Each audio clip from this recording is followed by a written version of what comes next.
Rachel Zoe stared at her reflection in the bathroom mirror of her cramped Beijing apartment, wondering if other people's Monday mornings involved existential crises about parallel universes. Probably not. "Emma, you're going to be late for work again," her roommate Lily called through the door. "And your dad called. He wants to know why you haven't signed up for the civil service exam yet." Rachel, or Emma Chen as this world knew her, groaned. Minister Chen Wei was not the kind of father who accepted "I'm still finding myself" as a life plan, especially not from his eldest daughter, who had supposedly spent the last 3 years perfecting the art of creative underachievement. "Tell him I'm developing my personal brand," Rachel called back, applying makeup with the precision of someone who had mastered the art of looking effortlessly disheveled. The truth was more complicated. Rachel possessed perfect memory recall and could process data patterns faster than most supercomputers. She could speak 12 languages, had memorized the entire stock exchange records for the past decade, and could hack into most government databases before breakfast. But admitting any of this would blow her carefully constructed cover as Beijing's most lovable disappointment. At Chen Industries' gleaming headquarters in the CBD district, Rachel maintained her facade while secretly monitoring the company's corruption scandals. Her official job title was Junior Marketing Coordinator, which mostly involved organizing office parties and pretending not to understand Excel formulas. Anna, her supervisor, Marcus Liu, bounded over with the enthusiasm of someone who had definitely had too much coffee. "Great news! The quarterly reports need organizing, and I thought, who better than our resident creative genius? Period." "Organize numbers?" Rachel blinked innocently. "But numbers are so numerical." Marcus patted her shoulder sympathetically. "Just put them in folders, sweetie. Alphabetical order." If only he knew that she could spot the $50 million embezzlement scheme hidden in column J47 of the subsidiary reports. But Emma Chen wasn't supposed to know what a subsidiary was, let alone how to track money laundering through shell companies. End of paragraph. Victoria Xu adjusted her Hermes scarf as she entered the exclusive Jade Garden restaurant, her medical bracelet, disguised as a fashionable piece of jewelry, humming with otherworldly energy. In her previous life, she had died poor and forgotten, while the Chen family prospered. But death, as it turned out, was not the end of the story. End of paragraph. "Michael," she smiled at the handsome man waiting at their reserved table. "You look stressed." Prince Michael Wang, though he preferred Deputy Director Wang in public, ran his fingers through his perfectly styled hair. "My brother's getting worse. Yesterday he threw his phone at a board member during the quarterly review." "Poor David," Victoria murmured, though her eyes gleamed. The experimental drug cocktail she'd been slipping into his morning coffee was working perfectly. Perhaps he needs professional help? Michael sighed. "Father still believes David will recover. But the board of directors is getting nervous. A leader who can't control his temper isn't exactly what China needs right now." Victoria reached across the table to squeeze his hand. "Give it time. Sometimes these things have a way of working themselves out." What Michael didn't know was that Victoria had been feeding exam answers to dozens of candidates, including Emma Chen. When the cheating scandal broke, and it would break, because Victoria had made sure the evidence trail led directly to the Chen family, Minister Chen's career would be destroyed. Without her family's political protection, Emma would be vulnerable, and a vulnerable Emma meant one less ally for Crown Prince David. The plan was elegant in its simplicity. Destroy David's support network, wait for the drug-induced mental breakdown to complete, and watch Michael ascend to power with Victoria as his devoted partner. The National Convention Center had been transformed into a fortress of academic anxiety. Thousands of China's brightest minds sat in rows of identical desks, armed only with pens and the desperate hope that their years of preparation would pay off. Rachel sat in section C47, trying to look appropriately nervous while internally reviewing the leaked answers she was supposed to use. The question before her was about China's digital infrastructure policy, a topic she could discuss for hours without breaking a sweat. Option A, use Victoria's leaked answers and maintain cover. Option B, write what she actually thought and risk exposure. She glanced at the exam booklet again. The essay question was almost insulting in its simplicity. Discuss the challenges and opportunities of China's digital transformation in the global marketplace. Rachel looked around at her fellow test takers, most of whom were frantically scribbling down prepared responses. She thought about her father's disappointed sighs, her carefully constructed reputation as the family's beautiful failure, and the safety that came with being underestimated. Then she thought about the corruption she'd uncovered at Chen Industries, the people who would suffer if nothing changed. and the fact that she was probably living in some kind of simulated reality anyway. "Screw it," she muttered, and began to write. Her pen moved across the paper with fluid precision as she outlined a comprehensive framework for blockchain-integrated supply chain management, quantum-encrypted digital currency protocols, and AI-driven economic modeling systems that wouldn't be theoretically possible for another decade. By the time she finished, she had produced what was essentially a doctoral thesis condensed into essay form. She also realized that Emma Chen's carefully maintained cover was about to be blown to smithereens. "Well," she said to herself, sealing the exam booklet, "this should be interesting." David Wang stood at the floor-to-ceiling windows of his corner office, watching Beijing's skyline shimmer in the afternoon heat.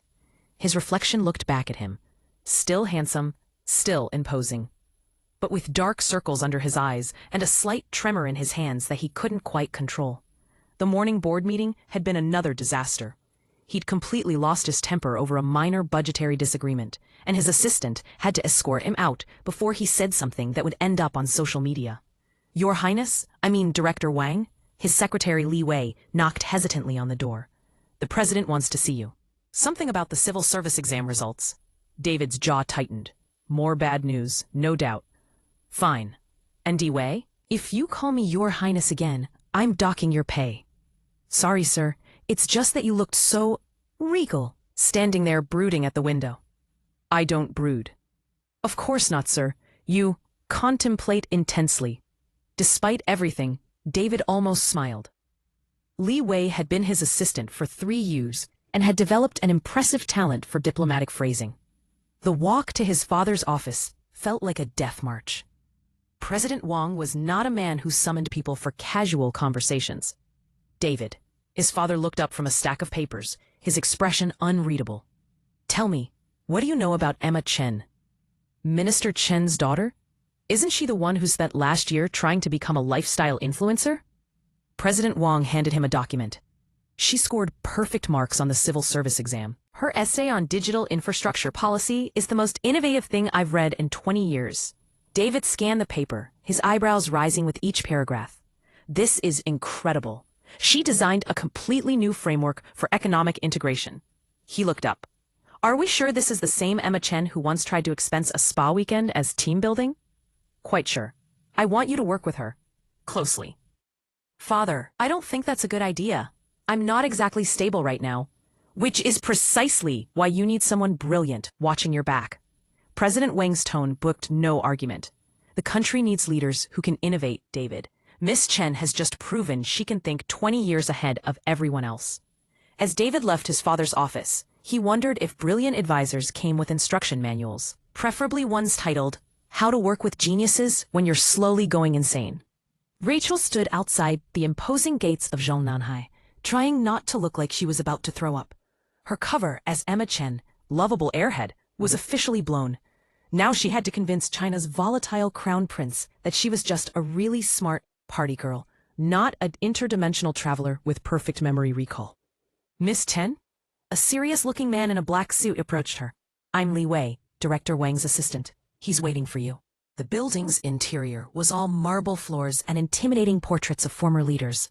Rachel's heels clicked nervously as they walked through corridors that screamed, "Important decisions are made here." "A word of advice," Li Wei said quietly as they approached David's office.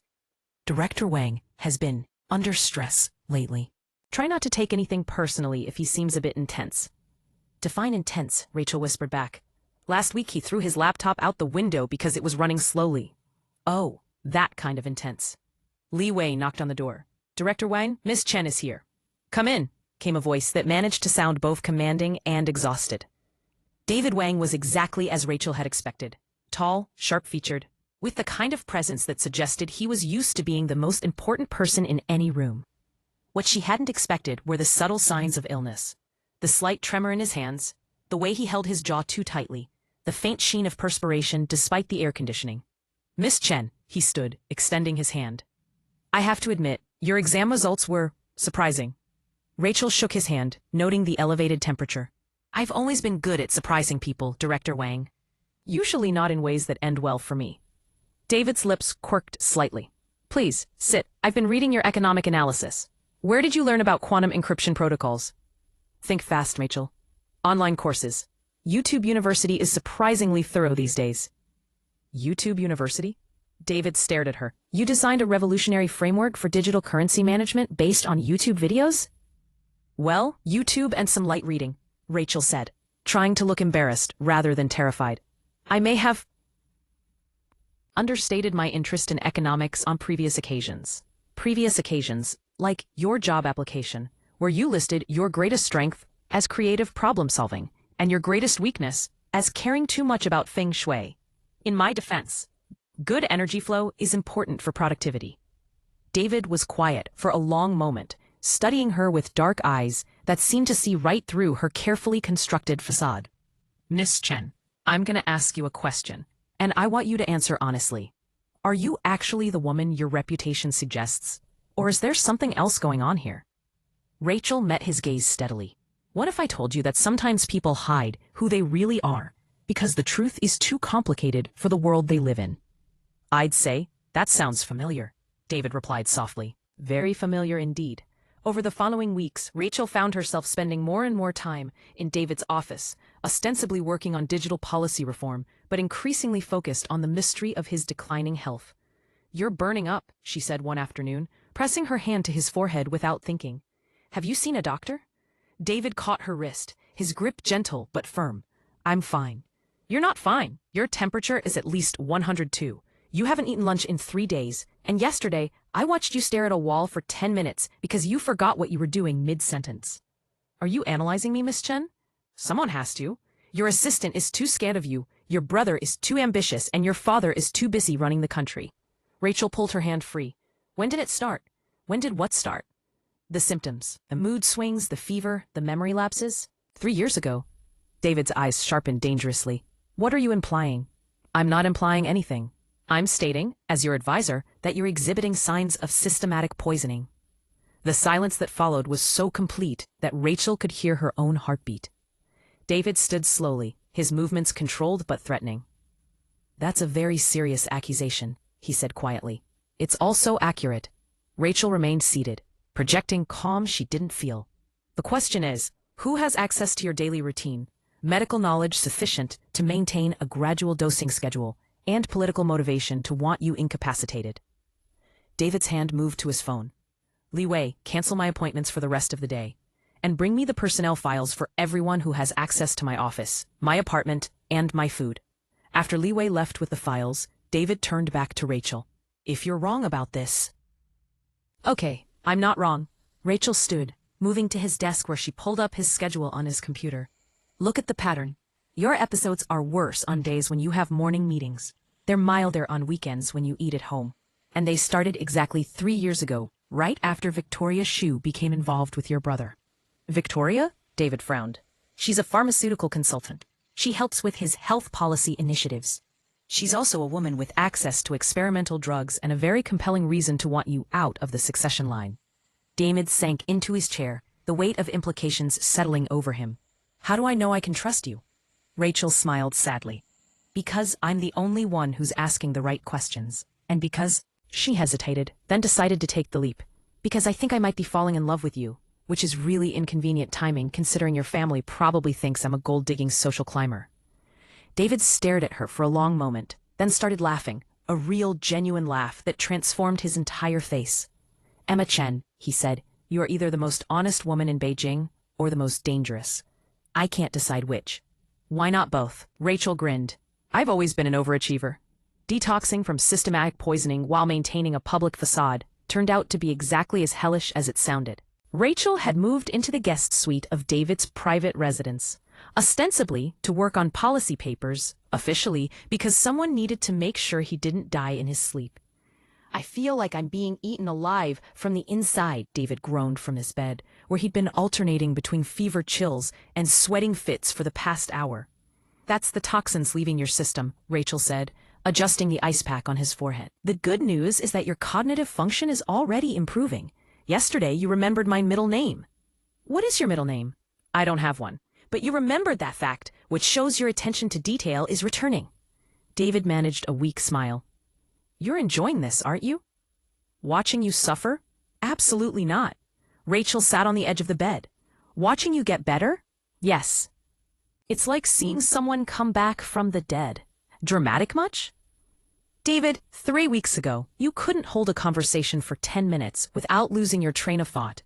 Today, you just solved a budget allocation puzzle that had the Treasury Department stumped for months. If that's not resurrection-level improvement, I don't know what is. David caught her hand, intertwining their fingers. What happens when I'm completely recovered? Do you go back to being Emma Chen, the reformed party girl who stumbled into government service? Rachel was quiet for a moment. What do you want to happen? I want you to stay. Not as an advisor, not as a consultant. As whatever this is between us. David's voice was soft but determined. I know it's complicated. I know the politics alone could destroy both our careers. But Emma, Rachel, whoever you really are, I don't want to find out what my life looks like without you in it. Rachel leaned down and kissed him, soft and sweet and full of promise. Then I guess we'd better make sure you're healthy enough to handle the scandal when people find out the Crown Prince is dating his policy advisor. I can handle scandal, David murmured against her lips. I'm more worried about explaining to my father that my girlfriend is smarter than his entire cabinet combined. We'll cross that bridge when we come to it, Rachel said. Right now, let's focus on making sure you survive the next few days without your brain melting. Such a romantic, Emma Chen. I prefer a pragmatic optimist with excellent timing, she replied, and they both laughed. The viral outbreak in Guangzhou couldn't have come at a worse time, or, from Victoria's perspective, at a more perfect time. Both David and Michael were dispatched to manage the crisis, providing the ideal opportunity for Victoria to play the devoted partner while watching David succumb to what everyone would assume was the virus. Except David wasn't succumbing. He was, in fact, displaying remarkable leadership skills and unprecedented energy levels, having finally purged the last of the poison from his system. This is a disaster, Victoria muttered, watching news footage of David coordinating relief efforts while looking disgustingly healthy and competent. Michael frowned at the laptop screen. He does seem different, more like his old self. Stress can manifest in strange ways, Victoria said quickly. Sometimes people have a final surge of clarity before a complete breakdown. But when both brothers fell ill with the virus, Victoria's confidence returned. She had her medical bracelet, her miraculous healing herbs, and a foolproof plan to save Michael while letting David die from the natural progression of the disease. What she didn't expect was Emma Chen showing up at their quarantine facility, like some kind of avenging angel with a nose for supernatural medicine. Miss Sue, Rachel said sweetly, cornering Victoria in the corridor outside Michael's room. What an interesting collection of accessories you have. That bracelet in particular has such a unique fragrance. Victoria's blood ran cold. I don't know what you mean. Of course you do. The herbs you've been using to treat Prince Michael, purple ginseng, lotus seeds from a mystical source, water from springs that exist in a pocket dimension accessible only through that jade bracelet. Rachel's smile never wavered. Did you really think no one would notice? You're talking nonsense. Am I? Because I can smell the exact chemical composition of your miraculous medicines. And I have to say, hoarding miracle cures while the Crown Prince dies in the next room? That's going to be very hard to explain to the president. Victoria's hand moved protectively to her bracelet. You can't prove anything, can't I? Rachel held up her phone, which was recording their conversation. I think the court of public opinion might disagree, especially when they find out you've been systematically poisoning Prince David for 3 years. I never. Oh, but you did. The same experimental compounds you've been using to create your miracle medicines have been showing up in his blood work. Amazing how modern forensic medicine can detect trace elements, isn't it? Victoria stared at her in horror. Who are you? Rachel's smile turned predatory. I'm the woman who's going to save the love of her life, and you're going to help me, or I'm going to make sure everyone knows exactly what kind of monster you really are. Lotus seeds and spring water from Victoria's bracelet didn't just cure David. They transformed him. Within hours of consuming the miraculous medicine, his fever broke, his strength returned, and his eyes cleared with the kind of sharp intelligence that had made him the obvious heir to China's leadership. How do you feel? Rachel asked, sitting beside his hospital bed. Like I could run a marathon, solve world hunger, and reorganize the entire government before dinner, David replied, flexing his fingers experimentally. Also, I have the strangest urge to write poetry about how beautiful you look in fluorescent lighting. That's probably the mystical healing talking. Don't make any major artistic commitments while under the influence of supernatural medicine. David laughed, pulling her down for a kiss. I love you, Emma Chen. Even if I don't know your real name, your actual age, or why you sometimes mutter things in languages that I don't think exist yet. Rachel froze. What languages? I don't know. Something that sounds like Mandarin mixed with computer code? Yesterday, you spent 10 minutes talking to my laptop, and I swear, it started running faster afterwards. Crap.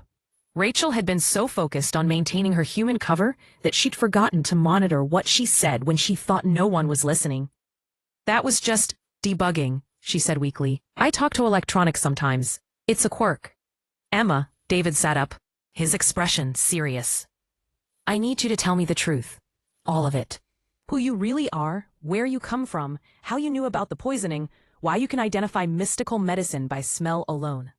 Rachel looked into his eyes, clear now, free from the fog of poison and fever, and realized that the man she'd fallen in love with was smart enough to figure out that she wasn't entirely human, even if he couldn't guess the specifics. The truth is complicated, she said finally. Try me. Rachel took a deep breath. What would you say if I told you that sometimes people fall through cracks between realities, and they land in lives that look familiar but aren't quite right, and they have to choose between telling the truth and protecting the people they love? David was quiet for a long moment. I'd say that sounds like the most honest thing anyone's ever said to me. He reached for her hand. I'd also say that I don't care if you're from another dimension, another timeline, or another planet entirely. You saved my life, you saved my sanity, and you made me believe in love again. The rest is just details. Rachel blinked back tears. You're taking this remarkably well. Emma, or Rachel, or whoever you are, I've spent the last 3 years slowly losing my mind, while everyone I trusted either ignored it or actively made it worse. You showed up, figured out what was wrong, and fixed it. At this point, if you told me you were actually a time-traveling robot, I'd just ask if you needed better tech support. I'm not a robot, Rachel said. But the time-traveling part, that's not entirely wrong. David grinned. I knew it. Li Wei owes me 500 yen. I bet him you were either a spy or a time traveler. You bet on my origins? Darling, I'm Chinese nobility. We bet on everything. 6 months later, David's ascension to acting president had been swift and unanimous. Victoria Xu was serving a life sentence for treason and attempted murder. Michael had been exiled to a comfortable but powerless position in the cultural ministry, and Rachel had officially been appointed as Director of Digital Innovation Policy. Unofficially, she was David's closest advisor, best friend, and secret fiancé. The infrastructure bill passed, David announced, bursting into their shared office with uncharacteristic enthusiasm. Your blockchain integration proposal got full funding, plus an additional 50 billion yen for the Quantum Research Initiative. That's wonderful, Rachel looked up from her computer, where she was designing China's next-generation AI framework. How did the opposition react? Minister Liu said, and I quote, "If Director Chen thinks we need quantum computers, we need quantum computers. That woman's brain frightens me, but her economic projections are never wrong." Rachel grinned. I've worked hard to cultivate an aura of benevolent intimidation. David perched on the edge of her desk, studying her, with the fond expression he developed whenever she was being particularly brilliant. Speaking of which, I have a question. Shoot. My father wants to announce our engagement at the state dinner next month. Are you ready for that level of public scrutiny? Rachel saved her work and turned to face him fully. David, I've lived through more realities than I can count, survived systematic poisoning plots, and convinced your government to fund technology that won't theoretically exist for another decade. I think I can handle some nosy reporters.